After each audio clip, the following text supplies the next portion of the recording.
Hi అండి, అందరు ఎలా ఉన్నారు? బాగున్నారా? నేను బాగున్నానండి. ఇవన్నీ ఏమిటి అనుకుంటున్నారా? ఇవి మాత్రం మనం బజ్జీలు కానీ పకోడీలు కానీ వేసుకున్నప్పుడు ఇలా మనకి బాండీలో చిదపలు చిదపలుగా వచ్చేస్తుంది అనమాట. సో ఆ చిదపలు అనమాట. సో ఇవి మనం ఏం చేయాలంటే పడే అంటే కొంతమంది అయితే బాగా మాడిపోతే పడేయచ్చు. బాగా మాడిపోకుండా ఉంటే మాత్రం ఇలా చేసేసుకుని చక్కగా ఇలా ఒక ప్లేట్లో వేసేసుకుని మనం రసం కానీ సాంబార్ కానీ పప్పు కానీ ఏదైనా చేసుకుంటాం కదా, అందులో నంచుకొని తినచ్చు. అలాగే మంచి స్పైసీగా ఉన్న పచ్చళ్ళు కానీ, లేదా మనం బిర్యానీ తింటూ ఉంటాం, ఆ బిర్యానీ పక్కన మనం రైతాతో పాటు ఇవి కూడా వేసేసుకుంటూ ఉంటే మాత్రం చాలా బాగుంటుందండి. నిజం చెప్తున్నాను, చాలా చాలా టేస్టీగా ఉంటాయి.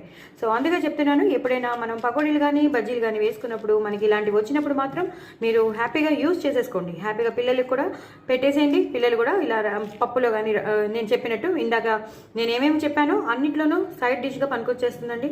అస్సలు పడేయక్కర్లేదు. చాలా చాలా కమ్మగా క్రిస్పీగా ఉంటాయి కాబట్టి పిల్లలు ఎంజాయ్ చేస్తూ తింటారనమాట. సో ట్రై చేయండి. నా ఛానల్ సబ్స్క్రైబ్ చేసుకుని సపోర్ట్ చేయండి. ఇది చాలా సింపుల్ అనుకుంటారు చాలామంది, కానీ ఇది సింపుల్ కాదండి. చాలామంది పడేస్తూ ఉంటారు కూడా. అలా పడేయకండి, హ్యాపీగా తినేసేయండి, ఎంజాయ్ చేయండి. ఇవి కూడా పనికొస్తాయి మనకి. So everything should be used అండి, everything should be used. Bye అండి. నా ఛానల్ మాత్రం సబ్స్క్రైబ్ చేసుకోవడం అసలు మర్చిపోద్దండి. బాయ్ అండి.